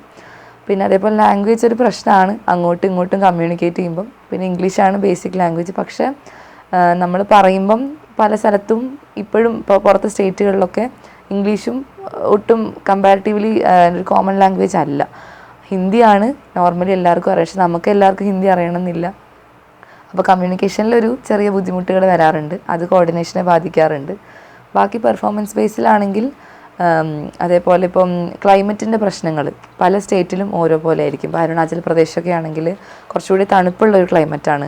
അപ്പം അവിടെ നിന്നും ഇപ്പം പാലക്കാടായിരുന്നു ക്യാമ്പ്. ഈ വർഷത്തെ ഇൻ്റർനാഷണൽ ക്യാമ്പ് എടുത്ത് പാലക്കാട് മേഴ്സി കോളേജിൽ വെച്ചിട്ടായിരുന്നു. അപ്പം അങ്ങനെ ചെയ്യുന്ന സമയത്ത് ചൂടോ കാര്യങ്ങളോ മഴയോ പ്രശ്നങ്ങളോ ഒക്കെ വരുമ്പോൾ വീണ്ടും ക്ലൈമറ്റിൻ്റെ ബുദ്ധിമുട്ടുകൾ, ഗ്രൗണ്ടിൻ്റെ പ്രശ്നങ്ങൾ, അതേപോലെ ഓരോരുത്തരും വലിക്കുന്ന രീതിയുടെ വ്യത്യാസങ്ങൾ, വടത്തിൻ്റെ വ്യത്യാസം. ഇപ്പം നാഷണൽ മത്സരങ്ങൾക്ക് പ്ലാസ്റ്റിക് റോപ്പാണ് യൂസ് ചെയ്യുക. ഇവിടെ നമ്മൾ ചകിരി അല്ലെങ്കിൽ ചണത്തിൻ്റെ വടമാണ് നമ്മൾ യൂസ് ചെയ്യുന്നത്. അപ്പോൾ ഓരോരുത്തർക്കും കയ്യിൽ ഇഞ്ചുറീസ് വരിക, അങ്ങനത്തെ ചെറിയ ചെറിയ പ്രശ്നങ്ങൾ പൊതുവേ കണ്ടിരുന്നു. പക്ഷേ എങ്കിലും ഇൻ്റർനാഷണൽ മത്സരമാണ്, നമ്മളൊരു ടീമായിട്ട് പോകണം എന്നുള്ളത് കൊണ്ട് തന്നെ ആ ഒരു കോർഡിനേഷൻ കീപ്പ് ചെയ്ത് നല്ല രീതിയിൽ തന്നെ. പിന്നെ നമ്മൾ ഒരുപാട് നാൾ ക്യാമ്പ് ചെയ്തു, 1 മാസത്തോളം ക്യാമ്പ് ഉണ്ടായിരുന്നു. അപ്പോൾ അതുകൊണ്ട് തന്നെ ആ ഒരു കാലയളവിൽ തന്നെ എല്ലാവരും അങ്ങോട്ടും ഇങ്ങോട്ടും പരിചയപ്പെട്ടിട്ടും ആ ഒരു കോർഡിനേഷൻ കീപ്പ് ചെയ്യാൻ സാധിച്ചിട്ടുണ്ട്. ഇൻ്റർനാഷണൽ ലെവൽ മത്സരത്തിൽ നിങ്ങളുടെ ഒപ്പോണൻസ് ആരൊക്കെയായിരുന്നു? ഏതൊക്കെ രാജ്യങ്ങളിൽ നിന്ന്? ഞങ്ങൾക്ക് മലേഷ്യ വന്നിട്ടുണ്ടായിരുന്നു, റഷ്യ, അതേപോലെ ചൈനീസ് ടൈപ്പൻ, പിന്നെ മംഗോളിയൻസ്, അങ്ങനെ കുറച്ച് ടീമുകളായിരുന്നു കുറച്ചുകൂടി ടൈറ്റായിട്ട് വന്നത്. ഫൈനലിൽ എനിക്ക് വന്ന ടീം മലേഷ്യ ആയിരുന്നു. പിന്നെ ഒരുപാട് കാറ്റഗറീസ് ഉണ്ടായിരുന്നു. ഞങ്ങൾക്ക് ടൈറ്റായിട്ട് വരുന്ന 3 ടീമുകളാണ് ഈ ചൈനീസ് ടൈപ്പൻ, അത് ടീം ചൈനയാണ്, പിന്നെ റഷ്യ, മംഗോളിയ, അതേപോലെ ഈ മലേഷ്യയാണ് ടൈറ്റായിട്ട് എപ്പോഴും സെമിയും ഫൈനലിലും ഉണ്ടാകുന്ന ടീമുകൾ. അപ്പോൾ ആ രാജ്യങ്ങളിലൊക്കെ അവർക്ക് എത്രത്തോളം ഫെസിലിറ്റീസ് അല്ലെങ്കിൽ റിസോഴ്സസ് ഒക്കെ ലഭിക്കുന്നുണ്ട്? എങ്ങനെയാണ് അതിൻ്റെ? എനിക്ക് തോന്നുന്നു നമുക്ക് പുറത്തുള്ള ഇൻ്റർനാഷണൽ മത്സരത്താണെങ്കിൽ പുറത്തുള്ള സ്ഥലങ്ങളിൽ എങ്ങനെയാണെന്നുള്ളത് നമുക്ക് വലിയ ഐഡിയ ഇല്ല. പക്ഷേ എങ്കിൽ കൂടെ അവർ കുറച്ചുകൂടി ഫിനാൻഷ്യൽ സപ്പോർട്ട് ഉണ്ട് എന്ന് തോന്നിയിട്ടുണ്ട്. കാരണം എന്തുകൊണ്ടും വളരെ ലക്ഷ്യൂറിയസ് ആയിട്ടായിരുന്നു അവരുടെ എല്ലാ രീതിയിലുള്ള പെർഫോമൻസ്. പിന്നെ അവർ കുറച്ചുകൂടി ഇൻഡോർ മത്സരങ്ങളിൽ കോൺസെൻട്രേറ്റ് ചെയ്യുന്ന ടീമുകളാണ്. ഔട്ട്ഡോർ ഞങ്ങളിപ്പോൾ ഇൻ്റർനാഷണൽ പോയ കാറ്റഗറി ബീച്ചായിരുന്നു. പക്ഷേ അവർ കുറച്ചുകൂടി ഇൻഡോർ മത്സരങ്ങൾ, കാരണം ഇൻഡോർ മത്സരത്തിൽ സ്റ്റെപ്പ് ചെയ്യുന്നതിൽ, അതായത് ഓരോ സ്റ്റെപ്പ് വെക്കുന്നതിലും പ്രത്യേകതയുണ്ട്. അവരുടെ വലിയിലും ടെക്നിക്കുകളിലും കംപ്ലീറ്റും ആ ഒരു ടൈപ്പായിരുന്നു. അപ്പോൾ നല്ല അത്യാവശ്യം ഫിസിക്കുള്ള ടീമുകളായിരുന്നു എല്ലാം. 3 കാറ്റഗറി മത്സരങ്ങളിൽ വെച്ച് ബീച്ച് കാറ്റഗറിക്ക് എന്താണ് വ്യത്യാസം? ബീച്ച് കാറ്റഗറി എന്ന് പറയുമ്പം നമ്മൾ സാധാരണ ഔട്ട്ഡോർ മത്സരങ്ങളാണെന്നുണ്ടെങ്കിൽ പുറത്ത് ഗ്രൗണ്ടിൽ ബൂട്ടിട്ടിട്ടാണ് നമ്മൾ മത്സരങ്ങൾ നടത്താറ്. ഇനി ബീച്ച് കാറ്റഗറി ആണെന്നുണ്ടെങ്കിൽ അതായത് മണലിൽ, സാധാരണ നമ്മൾ ബീച്ചിൽ വെച്ചിട്ടുള്ള മണലിലാണ് മത്സരങ്ങൾ നടത്താറ്. അപ്പം പല ജില്ലകളിൽ, ഇപ്പോൾ കേരളത്തിലാണെങ്കിൽ പല ജില്ലകളിലും ബീച്ച് ഉണ്ടാവണമെന്നില്ല, എസ്പെഷ്യലി പാലക്കാട്. അപ്പം ഞങ്ങളുടെ ക്യാമ്പിൽ എങ്ങനെയാണെന്ന് വെച്ച് കഴിഞ്ഞാൽ നമ്മുടെ കോച്ച് തന്നെ ഒരു ആർട്ടിഫിഷ്യലായിട്ട് നമ്മളൊരു ബീച്ച് സെറ്റ് ചെയ്തിട്ടുണ്ട്.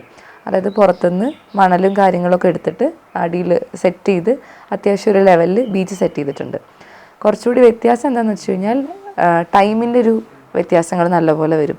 അതായത് ഔട്ട്ഡോർ കാറ്റഗറി ആണെങ്കിൽ കാലിന്, നമുക്ക് ബീച്ച് കാറ്റഗറിയിലാണ് കാലിന് കുറച്ചുകൂടി പവർ വരുന്നത്. അപ്പം അങ്ങനെയുള്ള സാഹചര്യങ്ങളിൽ ഔട്ട്ഡോറിൽ ഒരു 3 മിനിറ്റിനൊക്കെയാണ് മത്സരം ഒരു സൈഡ് പോവുള്ളൂ. അത് കഴിഞ്ഞ് മത്സരം അവസാനിക്കും. അതിനുള്ളിൽ മത്സരം കഴിയും. ബീച്ച് കാറ്റഗറിയിൽ നമ്മളൊരു തവണ കാലുള്ളിലേക്ക് മണ്ണിലേക്ക് ഇറങ്ങി കഴിയുമ്പം അവിടെ തന്നെ നിൽക്കുമല്ലോ. പിന്നെ അതിന് ശേഷം അങ്ങോട്ടും ഇങ്ങോട്ടും മൂവ്മെൻറ്റ് കുറവായിരിക്കും. അപ്പോൾ ഹോൾഡ് കുറേ നേരം പോകാനുള്ള ചാൻസ് ഉണ്ട്. അപ്പോൾ എനിക്ക് തോന്നുന്നു 12-13 മിനിറ്റ് വരെയും പല സമയത്ത് മത്സരങ്ങൾ പോയിട്ടുണ്ട്. പിന്നെ കുറച്ചുകൂടി ആവേശമുള്ള മത്സരമാണ് ബീച്ചിൽ. കാരണം നമ്മൾ സ്റ്റാമിന ഒരുപാട് വേണ്ട ഒരു സാഹചര്യമാണ്. കുറേ നേരം നിൽക്കേണ്ടി വരും നമുക്ക് ബീച്ചിലെ മത്സരങ്ങളിൽ. ഔട്ട്ഡോറിനെ കമ്പയർ ചെയ്യുമ്പോൾ ബീച്ച് കുറച്ചുകൂടി ടൈറ്റുള്ളൊരു മത്സരമാണ്. പിന്നെ അതേപോലെ ഇപ്പം ഈ പറഞ്ഞ പോലെ ബീച്ചുള്ള ജില്ലകളിൽ കുറച്ചുകൂടി അഡ്വാൻറ്റേജ് ആയിരിക്കും അവർക്ക് അവിടെ പ്രാക്ടീസ് ചെയ്തിട്ട്. ഏകദേശം നമ്മൾ മണലിൽ പ്രാക്ടീസ് ചെയ്യുമ്പോൾ നമ്മുടെ മുട്ടിന് തൊട്ട് താഴെ വരെയും മണൽ കയറും. പിന്നീട് നമ്മൾ ഓരോ സ്റ്റെപ്പ് വെച്ച് കയറും തോറും കാല് പുറത്തേക്ക് എടുത്തെടുത്ത് കയറ്റുമ്പം കാല് നമുക്ക് ഓട്ടോമാറ്റിക്കലി സ്ട്രെയിൻ വരണു, നമ്മൾ ടയേർഡായി പോവും. അതേപോലെ കൈ അത്രയും നേരം നമ്മൾ ഹോൾഡ് ചെയ്ത് വെക്കുമ്പോൾ കൈ ടയേർഡാവും. അങ്ങനെ പെയിൻഫുള്ളായിട്ടുള്ളൊരു പ്രൊസീജിയർ വരും അവിടെ. ബീച്ചിൽ പൊതുവേ ടൈറ്റാണ് ഔട്ട്ഡോറിനെ കമ്പയർ ചെയ്യുന്ന സമയത്ത്. പക്ഷെ ഒരു തവണ നമ്മൾ ഇതേപോലെ സീനിയർ കാറ്റഗറി വുമൻസിൽ തന്നെ കാസർഗോഡ് വെച്ചിട്ടൊരു മത്സരം നടന്നിരുന്നു, ബേക്കലിൽ.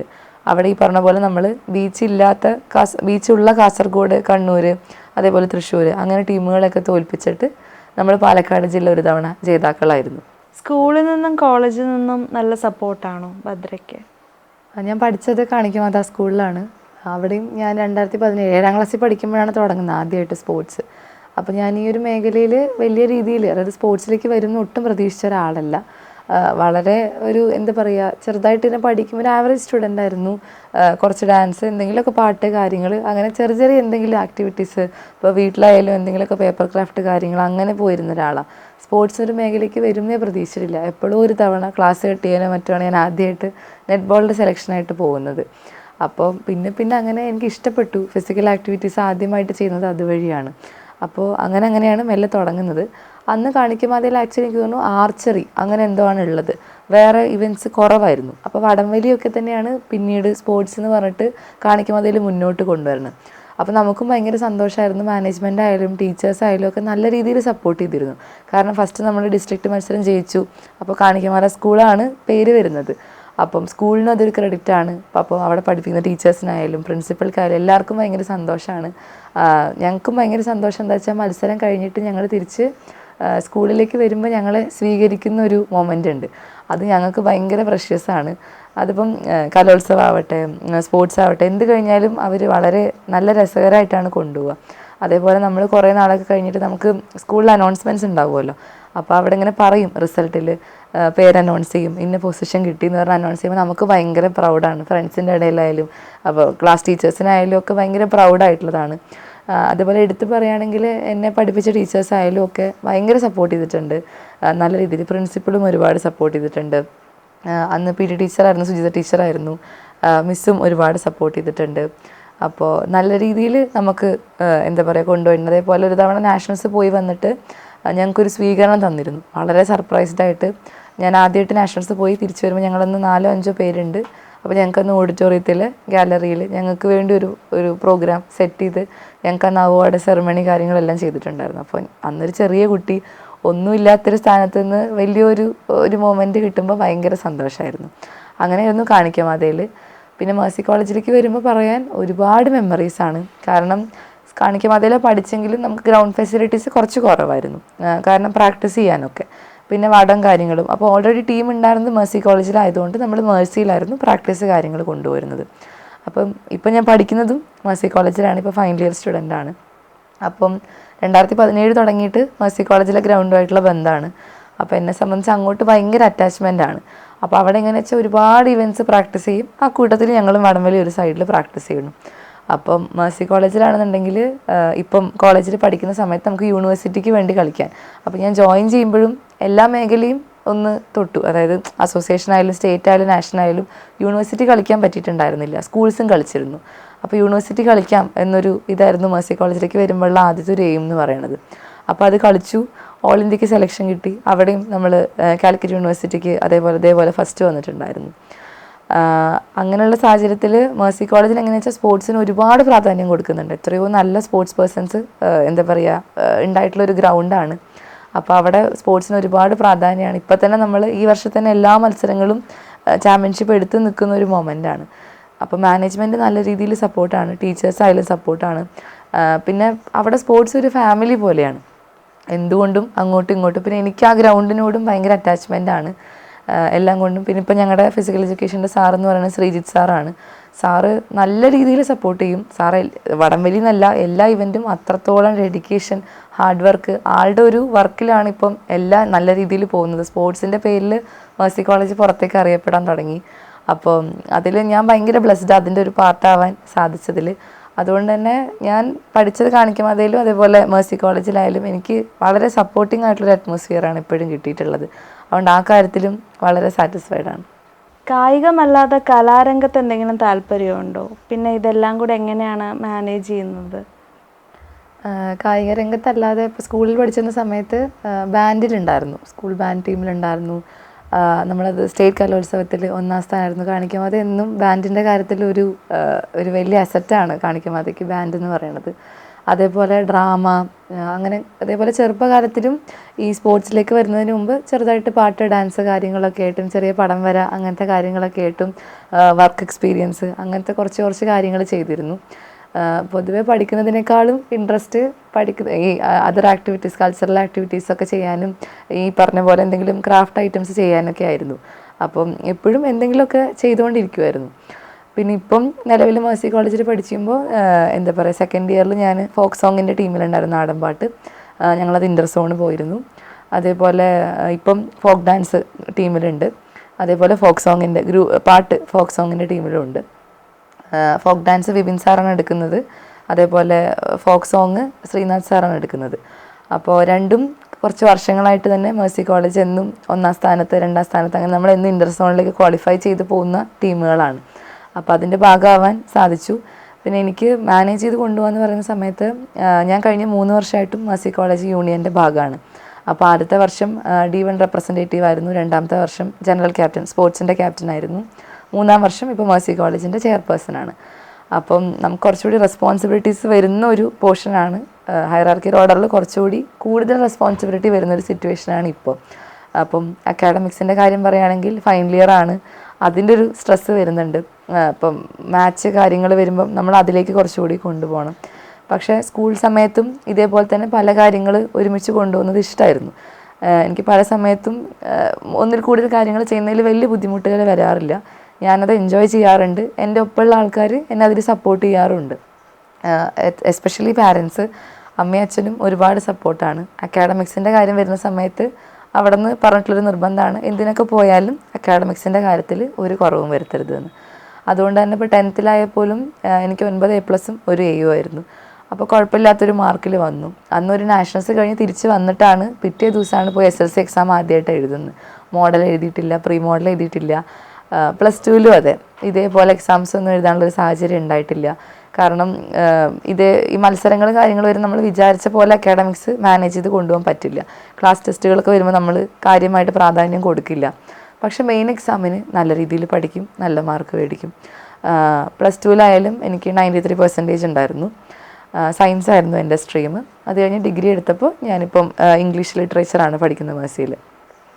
ഇവിടെയും കുഴപ്പമില്ലാത്ത രീതിയിൽ തന്നെ അരിയേഴ്സോ കാര്യങ്ങളോ ഇല്ല, നല്ല രീതിയിൽ തന്നെ മാനേജ് ചെയ്ത് കൊണ്ടുപോകുന്നുണ്ട് അക്കാഡമിക്സ്. പിന്നെ അതേപോലെ നമുക്ക് എന്താ പറയുക, അക്കാഡമിക്സ് ഉണ്ടെങ്കിലാണ് ഇതൊക്കെ ഒരു പാർട്ട് മാത്രമാണല്ലോ. അപ്പോൾ അതുകൊണ്ട് തന്നെ എല്ലാം ഒരേപോലെ മാനേജ് ചെയ്ത് കൊണ്ടുപോകുമ്പോൾ ഒരുപാട് സന്തോഷം. കുറച്ച് സ്ട്രെസ്ഫുള്ളാണ് കാര്യങ്ങൾ. ഇപ്പം ഫൈനൽ ഇയർ ആണ്, ഫൈനൽ ഇയറിൻ്റെ എക്സാം കാര്യങ്ങൾ, സെമസ്റ്റേഴ്സ്, അതേപോലെ ചെറിയ ചെറിയ വർക്ക് കാര്യങ്ങൾ, അതുപോലെ ഇൻറ്റേർണൽ എക്സാംസ് ഒക്കെ വരുന്നു. എല്ലാം എൻഡിലേക്ക് എത്തുമ്പോൾ കുറച്ച് സ്ട്രെസ്സാണ്. ഇപ്പം എനിക്ക് തന്നെ ഇപ്പോൾ യൂണിയനിലായതുകൊണ്ട് തന്നെ ബാക്കി കാര്യങ്ങൾ കോർഡിനേറ്റ് ചെയ്ത് കൊണ്ടുപോകുക, അങ്ങനത്തെ പ്രശ്നങ്ങൾ വരുന്നുണ്ട്. ഒപ്പം 2 ടീമിലുണ്ട് താനും ഇൻ്റർ സോൺ മത്സരങ്ങളാവാനായി, ഒപ്പം inter college tug of war championship ആവാനായി, എല്ലാം ഒരു മാസം ഒരുമിച്ച് വരും. അങ്ങനെ വരുമ്പം മാനേജ് ചെയ്ത് കൊണ്ടുപോകുന്നത് ബുദ്ധിമുട്ടാണ്, ഫിസിക്കലി പ്രത്യേകിച്ച്. കാരണം ഇപ്പോഴത്തെ എൻ്റെ ഒരു ഷെഡ്യൂളിൽ എങ്ങനെയാണെന്ന് വെച്ചാൽ രാവിലത്തെ വർക്കൗട്ട് കഴിഞ്ഞ് ഇൻ്റർ സോണിനുള്ള ഡാൻസിൻ്റെ പ്രാക്ടീസ് ചെയ്യണം. ഡാൻസിൻ്റെ പ്രാക്ടീസിൻ്റെ റെസ്റ്റ് പോകുമ്പോൾ ഞാൻ നേരെ വരും പാട്ടിൻ്റെ പ്രാക്ടീസ് ചെയ്യാൻ. പാട്ടിൻ്റെ പ്രാക്ടീസിൻ്റെ ഒരു ഗ്യാപ്പ് എടുക്കുമ്പോൾ പിന്നെയും ഡാൻസിൻ്റെ പ്രാക്ടീസ്. അത് കഴിഞ്ഞ് യൂണിയൻ്റെ എന്തെങ്കിലുമൊക്കെ ഒരു വർക്കോ കാര്യങ്ങളോ ഉണ്ടാവും. അത് കഴിഞ്ഞ് ഡിപ്പാർട്ട്മെൻറ്റിൽ എന്തെങ്കിലും അക്കാഡമിക്സിന് ഉണ്ടെങ്കിൽ അത് കഴിഞ്ഞ് പിന്നെയും വൈകുന്നേരത്തെ വർക്കൗട്ട്, പിന്നീടാണ് വീടെത്തണത്. അപ്പോൾ ഒരു ദിവസം ടൈറ്റായിട്ടായിരിക്കും പോകുന്നുണ്ടാവുക. പക്ഷെ കുറേ നാൾ കഴിഞ്ഞ് ആലോചിക്കുമ്പോൾ ഇതൊക്കെ നല്ല മെമ്മറീസ് ആയിരിക്കും. അതുകൊണ്ട് ഇന്ന് വരെ അതൊരു ബുദ്ധിമുട്ടായിട്ട് തോന്നിയിട്ടില്ല. ഞാൻ എൻജോയ് ചെയ്തിട്ടേ ഉള്ളൂ ഇങ്ങനെ ചെയ്യണ എല്ലാ കാര്യങ്ങളും. കോളേജിൽ നിന്നും അതിന് ഭയങ്കര സപ്പോർട്ടാണ്. ഇപ്പോൾ ഞങ്ങളുടെ യൂണിയൻ അഡ്വൈസേഴ്സ് ഉണ്ട്, ടാനിയ മിസ്സ്, പ്രിയ മിസ്സ്, കഴിഞ്ഞ പോലെ നിത്യ മാം, അങ്ങനെ കുറച്ച് പേരുണ്ട്. അതുപോലെ ഡിപ്പാർട്ട്മെൻറ്റിൽ നിന്നും, ഞാൻ പഠിക്കുന്ന ഡിപ്പാർട്ട്മെൻറ്റിൽ നിന്നൊക്കെ എല്ലാ രീതിയിലും സപ്പോർട്ടീവായിട്ടാണ് കൊണ്ടുപോകുന്നത്. അപ്പോൾ നമുക്കും അവരൊരു എൻകറേജ്മെൻറ്റ് തരുമ്പോൾ നമുക്കും ഒന്നുകൂടി എല്ലാം മാനേജ് ചെയ്ത് കൊണ്ടുപോകാനൊരു ഇതാണ്. ഭദ്രയുടെ കായിക മേഖലയിലെ കഴിവ് കണ്ടെത്തിയത് ആരാണ് പ്രചോദനം നൽകിയത്? ടെലിൻ സാറാണ് എൻ്റെ കോച്ച്. അപ്പോൾ സാറാണ് ആദ്യമായിട്ട് എന്നെ ഈ ഒരു വടംവലിയിലേക്ക് ഇൻട്രൊഡ്യൂസ് ചെയ്യിക്കുന്നത്. അപ്പോൾ സാറ് കാരണമാണ് ഇന്നിപ്പം ഇങ്ങനൊരു നിലയിൽ എത്താൻ സാധിച്ചത്. കാരണം ആദ്യം നമുക്ക് ഇങ്ങനൊരു മേഖലയായിട്ടോ സ്പോർട്സുമായിട്ടോ ബന്ധമില്ല. അപ്പോൾ സാറാണ്. പിന്നെ അതേപോലെ എന്താ പറയുക, സാറാണ് ഇപ്പോൾ തുടക്കം തൊട്ട് അവസാനം വരെ ഇന്നിപ്പോൾ ഈ നിലയിൽ ഞാൻ എത്തിയിട്ടുണ്ടെങ്കിലും സാറ് അതിൻ്റെ പിന്നിൽ വലിയൊരു സ്ട്രെങ്ത്താണ്. ഞങ്ങൾക്ക് പ്രാക്ടീസ് ചെയ്യുന്ന സമയത്തൊക്കെ ആൾ ഭയങ്കര പോസിറ്റീവാണ്. നമ്മളാരെയും വഴക്ക് പറയുക അങ്ങനത്തെ കാര്യങ്ങളൊന്നുമില്ല. എപ്പോഴും വളരെ പോസിറ്റീവായിട്ടാണ് നമ്മളെല്ലാവരെയും ഡീൽ ചെയ്യുന്നത്. അപ്പം ആളുള്ളപ്പോൾ തന്നെ നമുക്കൊരു പോസിറ്റീവ് എനർജിയാണ് എന്തുകൊണ്ടും. അപ്പോൾ സാറാണ് ഇപ്പം ഞങ്ങളുടെ ഇന്ത്യൻ ഇൻ്റർനാഷണലിലേക്ക് പോകുന്ന സമയത്ത് സാറായിരുന്നു ഇൻ്റർനാഷണലിൽ ഞങ്ങളുടെ കോച്ച്. അപ്പോൾ ഇപ്പോൾ വടംവലി ഇൻ്റർനാഷണൽ ടീമിൻ്റെ കോച്ചായിട്ട് ടെലിൻ സാറാണ് നിലവിലുള്ളത്. അപ്പോൾ ഞങ്ങൾക്ക് എല്ലാവർക്കും ഭയങ്കര പ്രൗഡാണ്. സാറുള്ളപ്പോൾ ഞങ്ങൾക്ക് എല്ലാവർക്കും ഒരുപാട് എന്താ പറയുക, ഒരു കോൺഫിഡൻസ് ആണ് നമുക്ക് മത്സരത്തിന് ഇറങ്ങുമ്പോഴൊക്കെ. അപ്പോൾ അതുകൊണ്ട് സാറാണ് ശരിക്കും പറഞ്ഞു കഴിഞ്ഞാൽ ഈ ഒരു ഇപ്പം നിലവിലെത്താനുള്ളൊരു കാരണം. ഭദ്രയ്ക്ക് അമ്മയുടെയും അച്ഛൻ്റെയും സപ്പോർട്ട് എത്രത്തോളം ഉണ്ട്?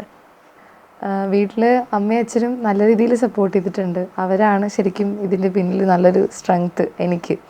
എന്തുകൊണ്ടും എന്താ പറയുക, ഡൗൺ ആകുമ്പോഴായാലും അവരാണ് മുന്നോട്ട് കൊണ്ടുപോകുന്നത്. അപ്പം അച്ഛനാണെന്നുണ്ടെങ്കിൽ അച്ഛൻ്റെ പേര് ഭവജൻ എന്നാണ്. അച്ഛനൊരു പ്രൈവറ്റ് ഫേമിൽ വർക്ക് ചെയ്യുകയാണ്. അമ്മയുടെ പേര് ഭാനുദീപ, അമ്മ പാർലി സ്കൂളിലെ ടീച്ചറാണ്.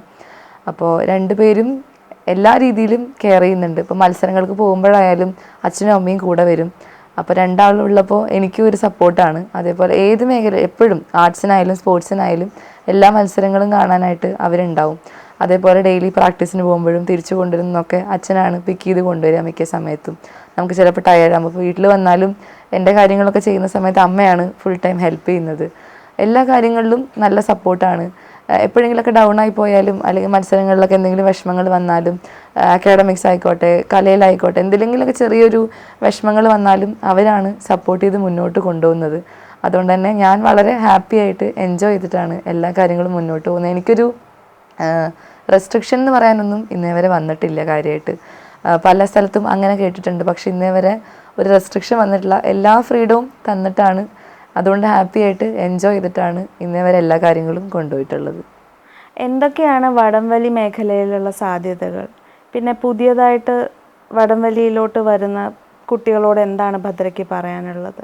വടംവലിയിലെ സാധ്യതകൾ എന്ന് പറയുന്ന സമയത്ത് സെൻട്രൽ ഗവൺമെൻറ് അംഗീകരിച്ചൊരു ഇവൻ്റാണ് വടംവലി എന്ന് പറയുന്നത്. ഇപ്പോൾ ഈ പറഞ്ഞ പോലെ വളരെ നാടൻ രീതിയിലാണ് അറിയപ്പെടുന്നതെങ്കിലും പലർക്കും ഇതിനെപ്പറ്റി അറിയുന്നുണ്ടാവില്ല. ഇതൊരു ഗെയിമാണെന്ന് അറിയുന്നവർ വളരെ ചുരുക്കമാണ്. ഇപ്പം എന്നോടായാലും പെട്ടെന്ന് ചോദിക്കുന്ന സമയത്ത് കബഡിയാണോ അല്ലെങ്കിൽ കൊക്കോ ആണോ എന്ന് ചോദിച്ചു പോകും. കാരണം വടംവലി ഒരു മത്സരമെന്ന് അറിഞ്ഞ് വരുന്നവർ വളരെ ചുരുക്കമാണ്. അപ്പം കേരളത്തിൽ അത് ഒന്നുകൂടി എല്ലാവരും അറിഞ്ഞു വരണം. അപ്പോൾ അതിനൊരുപാട് ജോലി സാധ്യതകളായാലും ഒരുപാട് ഗവൺമെൻറ് അംഗീകരിച്ചൊരു ഗെയിമാണ്, PSC അംഗീകരിച്ചൊരു ഗെയിമാണ്. ഒരുപാട് ജോലി സാധ്യതകളുണ്ട്. അതിന് പുറമെ സ്കൂൾ ലെവലായാലും കോളേജായാലും അതിനങ്ങോട്ട് ഇനി അഡ്മിഷൻ്റെ കാര്യങ്ങൾക്കായാലും ഗ്രേസ് മാർക്ക് ഉണ്ട്. അപ്പോൾ നമുക്ക് പഠനത്തിനായാലും അതിനോടൊപ്പം കൊണ്ടുപോകാം. സർട്ടിഫിക്കറ്റിൻ്റെ വാല്യൂ കാര്യങ്ങൾ നമുക്ക് ജോലിക്ക് ഭാവിയിൽ ഉപകാരപ്പെടുന്ന ഒരുപാട് മേഖലയിൽ നമുക്ക് ഉപകാരപ്പെടുന്നുണ്ട്. അതേപോലെ നമ്മുടെ വടംവലിയിൽ മുന്നേ ഉണ്ടായിരുന്ന ഒരുപാട് കുട്ടികൾ ഇപ്പം പോസ്റ്റൽ ഡിപ്പാർട്ട്മെൻറ്റ് കാര്യങ്ങളിലൊക്കെ അതേപോലെ സെൻട്രൽ ഗവൺമെൻറ് അണ്ടറിലുള്ള ജോലികളിലേക്ക് നേടാൻ സാധിച്ചിട്ടുണ്ട്. അപ്പോൾ അതുകൊണ്ട് ഒന്നാമത് വളരെ റെയർ ആയിട്ടുള്ളൊരു ഗെയിമാണ്. കമ്പാരിറ്റീവ്ലി മറ്റ് സ്പോർട്സ് ഇവൻറ്റ്സിനെ കമ്പയർ ചെയ്യുന്ന സമയത്ത് കുറച്ചുകൂടി കോമ്പറ്റീഷൻ കുറവാണ് വടംവലിക്ക്. അതുകൊണ്ട് തന്നെ എത്രയും പെട്ടെന്ന് ഒരുപാട് നേട്ടങ്ങൾ നേടാൻ സാധ്യത കൂടുതലുള്ളൊരു മത്സരമാണ്. ചെറിയ എഫേർട്ട് തന്നെ വലിയ വലിയ നേട്ടങ്ങളിലേക്ക് എത്തിക്കും. അതുകൊണ്ട് തന്നെ വരുന്ന തലമുറയ്ക്കായാലും ഒരുപാട് ഉപകാരപ്രദമായിട്ടുള്ളൊരു ഗെയിമാണ്.